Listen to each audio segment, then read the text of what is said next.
Գառան մսի օգտակար հատկությունների մասին կարդացեք տեսանյութի տակ, հատուկ ստուգված տեղեկություն է, անպայման իմացեք և կիրառեք։ Այսօր կպատրաստեմ իմ յուրահատուկ եղանակով, շատ համեղ է ստացվում, սիրում եմ բոլորը, թե ընտանիքիս անդամները և հյուրեր այն մարդիկ, ովքեր ճաշակում են իմ պատրաստած խաշլաման։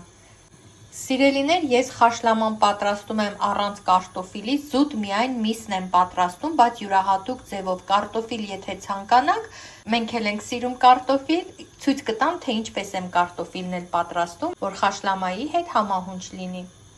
Նախ միսը պետք է լավ լվանալ։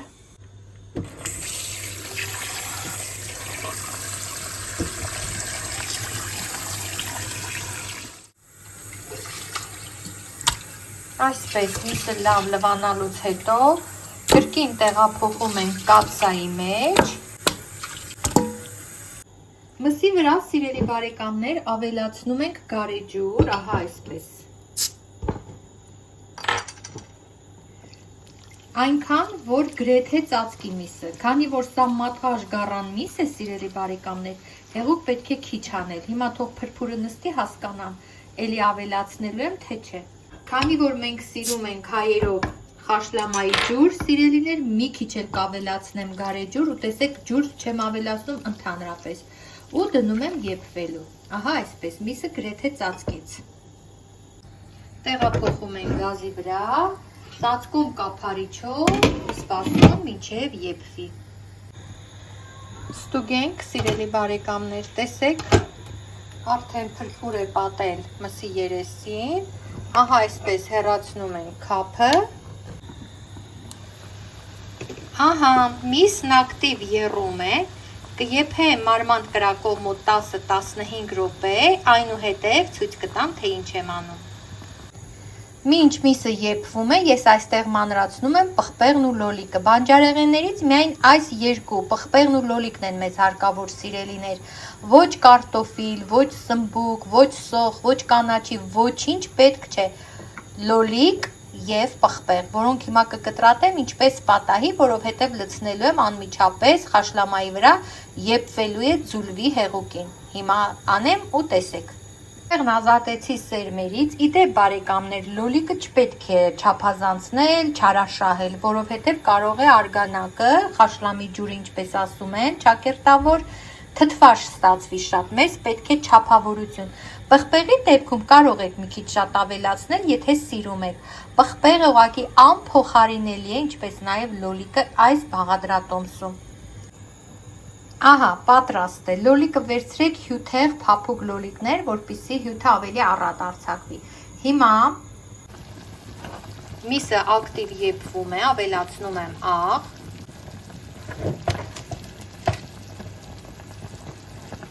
Ահա այսպես, համտեսում ենք։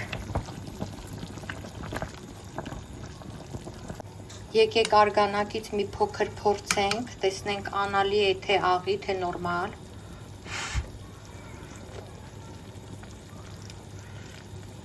Իսկական եմ։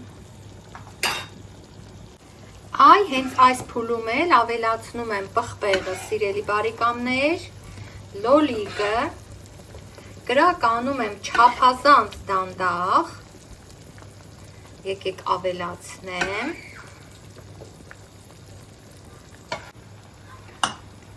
Այսպես։ Բանջարեղեն այսպես փորձում ենք խորասուզել արգանակի մեջ, թեկուզ հիմա ինքը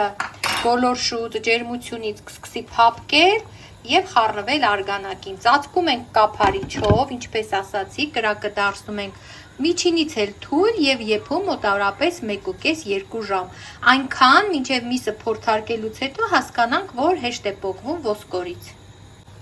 Տեսեք ինչքան ախորժելի է, սիրելիներ, կրկնում եմ, ոչ սոխ եմ ավելացնում, ոչ կանաչի, ոչ կարտոֆիլ։ Եթե կցանկանաք անպայման ձեր խաշլամայի հետ լինի կարտոֆիլ, նախապես մսի վրա շատ ավելի հեղուկ ավելացրեք, կլինի գարեջուր կամ ջուր, հետո մի քիչ այդ ջրից վերցրեք, քամիչով քամեք, այսինքն քափահան արեք, դրեք եռալու և մեջը մաքրած կարտոֆիլներ ավելացրեք։ Մսաջրում եփված կարտոֆիլը եւ համահուն չէ ընդհանուր խաշլամային եւ էլ ավելի համեղ է ստացվում։ Այսօր ես խաշլամայի հետ կարտոֆիլ չեմ մատուցելու, այդ իսկ պատճառով եփելու եմ հենց այսպես արգանակով բանջարեղենի մեջ, ծածկում ենք ու հետո արդյունքը ցույց կտամ, թե ինչ ենք ստանում։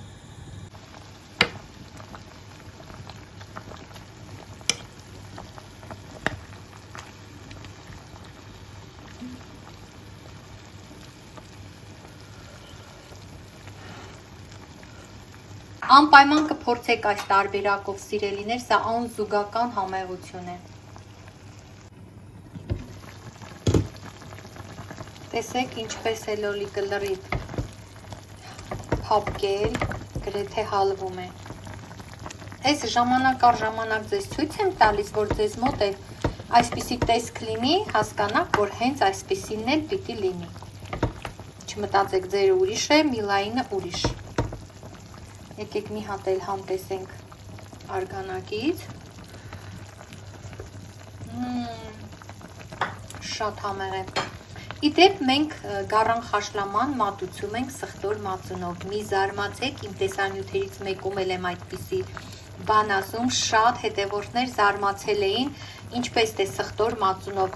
Շատ համեղ է, փորձարկման համար պատրաստեք, ճաշակեք, ձեզ ցույց կտամ վերջում համտեսման պահին, թե ինչպես։ Սովորական մսի վրա սխտոր մածուն եք ավելացնում եւ ուտում, էլ ավելի համեղ է ստացվում, բոլորովին գառան մսի համը չի կորչում, շատ ճիշտ համադրություն է, խոստացեք, որ դուք էլ կփորձեք։ Լավ, ծածկեմ կափարիչը, շարունակենք եփել, մենք դեռ 1 ժամ ունենք, որ մեր խաշլաման պատրաստվի։ Եկեք մեկ անգամ եւս ստուգենք մեր խաշլաման, ամբողջ բուրմունքը ողողել է մեր խոհանոցը, տեսեք ինչ յանալի տեսք ունի արդեն իսկ, 1 վայրկյան, արգանակը ինչքան ախորժելի է, լոլիկը գրեթե ձուլվել է արգանակին, պղպեղները նույնպես, ահա այսպես գթալով սուզում եմ, հենց կաթսայի վրա էլ եկեք ստուգենք միսը, տեսնենք ինչպիսին է, տեսակ պատառաքաղ ինչ հեշտությամբ մտավ մսի մեջ, տեսեք։ Ես չեմ սիրում, որ միսը ամբողջովին փլվի, որ վերցնում թափվում են միսը վրայից, ոսկորից, բայց տեսեք ինչքան հեշտ է պատառաքաղը մտնում մսի մեջ, դա նշանակում է, որ միսը լյովին եփված է։ Վերջ, ծածկում եմ, կրակն անջատելուց հետո թողնում եմ պարտադիր մի 5-7 րոպե հանգստանա, 4-5 րոպե, 7 րոպեն կսառչի, ու այդ ընթացքում սեղան ենք գցում, չենք մոռանում սխտոր մածունը ու վայելում ենք։ Որպեսզի շատ չգովեմ իմ խաշլաման, նախ այս բաղադրատոմսը ես չեմ հորինել, որ գովեմ ու արդյունքը ինձ վերագրեմ, ես ուղղակի ձեզ եմ ներկայացնում, որ անպայման դուք էլ պատրաստեք եւ այս բաղադրատոմսի տերը դուք էլ դառնաք, որովհետեւ սա իրոք անպատմելի համեղ է։ Մի քիչ էլ արգանակից այսպես վրան կավելացնեմ եւ գնաց համտեսումը։ Իմ հետևորդներից մեկը ինձ դիտողություն արեց, ասում է ինչու եք ասում դեգուստացիա, ասեք համտեսել։ Ահա եւ վերջ իմ սիրելի բարեկամներ, գառան խաշլաման գարեջրով բանջարեղենով պատրաստ է։ Հավատացնում եմ աննկարագրելի համեղ է, ամեն ինչ այնքան իդեալական համադրությամբ, որ ուղղակի պետք է անպայման միլային վստահելով պատրաստեք, վայելեք ու կյանքի համն ու հոտը զգաք նաև ուտեստների միջոցով։ Բարի ախորժակ բոլոր նրանց, ովքեր կպատրաստեն, կվայելեն, մի գեղեցիկ մեկնաբանություն կթողնեն տեսանյութի տակ, կլայքեն եւ կբաժանորդագրվեն։ Սիրելիներ, դա շատ կարեւոր է ալիքի զարգացման համար։ Ես սպասում եմ ձեր կոմենտներին, ձեր բաժանորդագրություններին եւ մեկնաբանություններին։ Պատրաստեք սիրով, որ ձեր պատրաստածն էլ ավելի համեղ լինի։ Սիրով ձեր Միլա։